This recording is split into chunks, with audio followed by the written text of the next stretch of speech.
All right, good morning. Well, hello.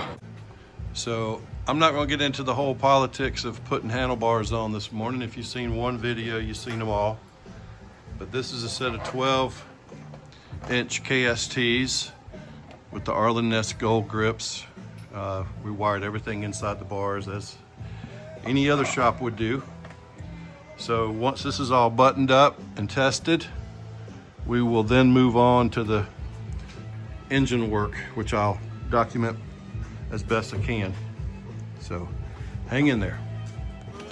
I know what you're asking yourself, and the answer is yes. Okay, next on the agenda, we're going to do the compensator. This one's made by Dark Horse, and it's a complete replacement for the factory. It's a pretty heavy unit too. That thing weighs 10 pounds. But it's a complete replacement for the factory style. It's science. And we're going to go ahead and put that in right now. All right, what Tony's doing here is he is zip tying the tensioner with these two tabs here so it keeps the same tension. When it goes back together, it'll be easy, really easy.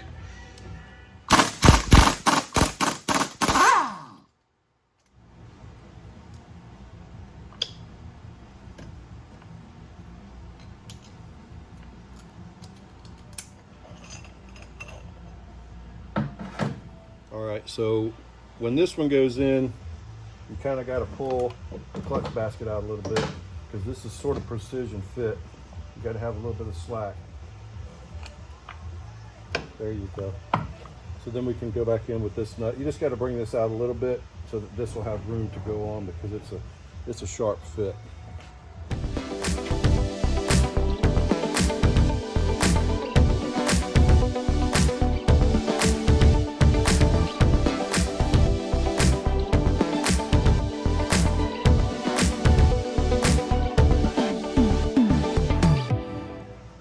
Narrow.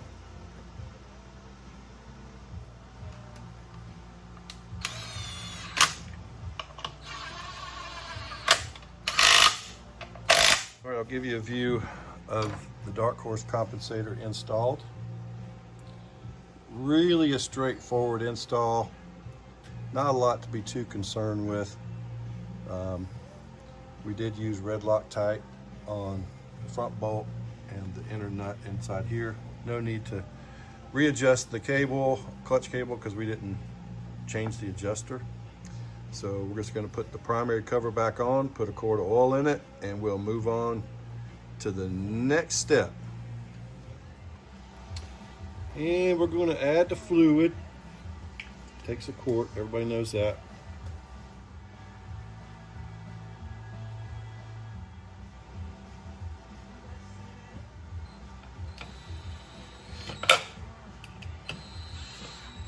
A few moments later. Okay, Tony has the intake ready to be removed. Yeah, the gaskets were kind of stuck, which is a good thing. Can be a bad thing. All right, let's take a look and see what you have. That one doesn't really show any any potential leakage. Let's look over here on this one. I don't see, well, I don't, yeah, see right here on the top? Does that look like it's been pinched, Tony? Yep. So that's a factory pinched intake manifold seal right there. Let's pull that out. Let's look at it and see how it, yeah, see right here? That's right from the factory, guys. Pinched. So what we're doing here probably was sealing, more than likely. But still, you never know what you're going to find. This bike still had the factory spark plugs in it. These are the two inner spark plugs that you had to pull the tank to get to. And these are the two outer spark plugs. They may be original, more than likely they are, but we're getting them changed out to a new set of NGKs. We've got the old injectors removed from the fuel rail.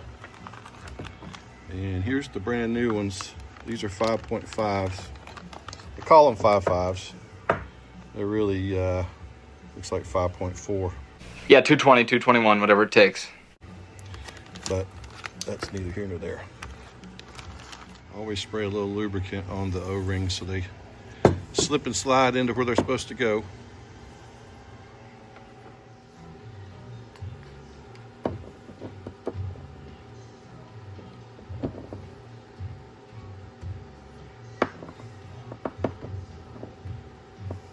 Removing the throttle body off of the factory manifold now.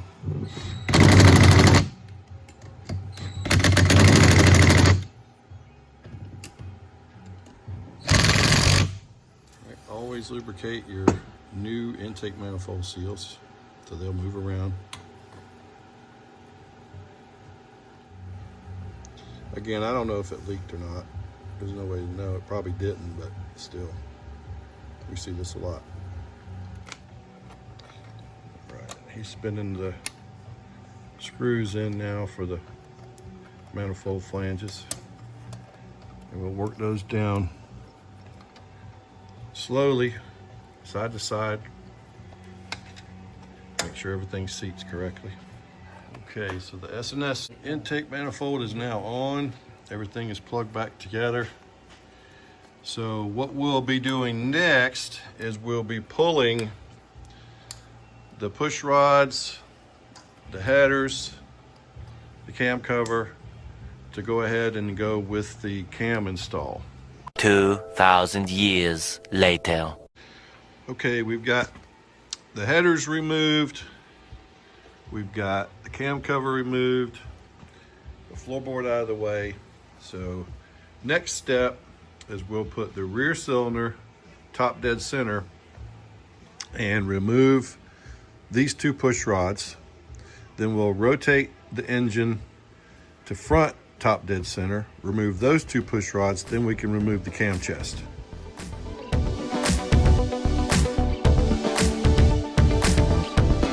All right, we've got the timing mark set, as you can see right there, which means that the rear cylinder is at top dead center on the compression stroke. I did not know that. So we're going to go ahead and remove these two push rod keepers, slide the tubes up, and verify that those push rods can spin in your fingers. If that's the case, we can move forward.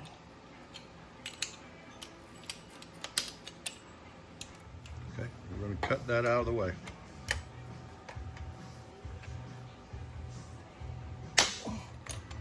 There's one. We're also going to put lifters in here in this pack as well.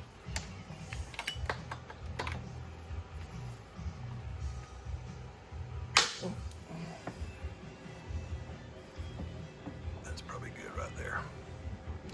All right, so now that should put the front cylinder top dead center. And we'll remove the keepers here, spin the rods by hand. If they do, we're good, and then we'll, at that point, we can pull the rest of the cam cover out, or the rest of the cam chest out, replace the bearing cam and all that stuff, cam plate, oil pump, everything. The what? The what? And the what?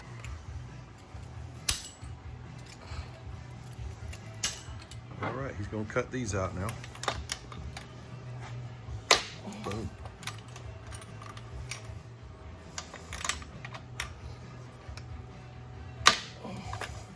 Okay, we've got the cam chest pulled out, and in this particular engine, the cam bearing is updated. Some of these engines, the newer ones, I think at 22 or 23, they started putting a good bearing in there, but this one's got the good bearing.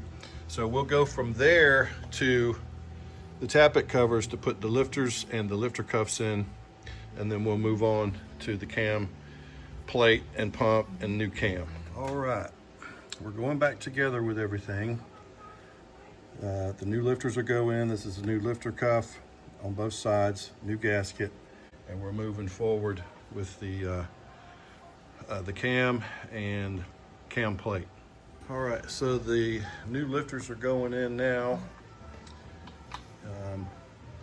On these M8s, you can stick them in from the bottom. And then we've got magnet keepers that'll go on the top to hold these lifters up while we're doing the rest of the work, just like that.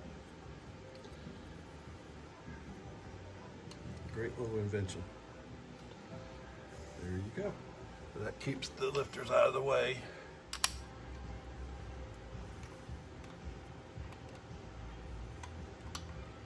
Alright. Cool, cool, cool. Can't never have enough assembly lube. Did you get that memo? Startups are critical on these things. You don't want any surface dry. So we try our best to put assembly lube on as much surface area as we can. Never had any trouble, but you always want to do your best to try to get every dry surface lubricated with something. That's what she said. All right, now we have gone back in with the cam gears, same position they were in when we cut the front push rods. So now we're going to go ahead and finish the assembly of the cam plate. Then we'll go in with the front push rods, get those adjusted. Then we'll reverse the engine back to rear top dead center and put those push rods in. This is the new S&S cam chain tensioner. We're going to put a little blue Loctite on it. These S&S parts are so nice looking, it's a shame to have to cover them up. But that's what we're about to do. We're going to put the cam cover back on, and then we're going to move forward with the adjustment of the push rods.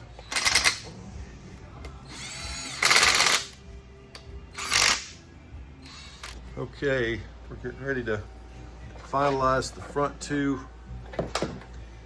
push rods. He's tightening down the lock nut right now. We always use a dab of blue Loctite. Some shops don't, some shops do. We do. We don't like these things to come loose down the road on the customer. So the front appears to be good to go. We'll go ahead and lock those down and move to the rear. So we went ahead and cleaned the air filter for the customer, got the breather back on, and that's gonna about do it for today's video.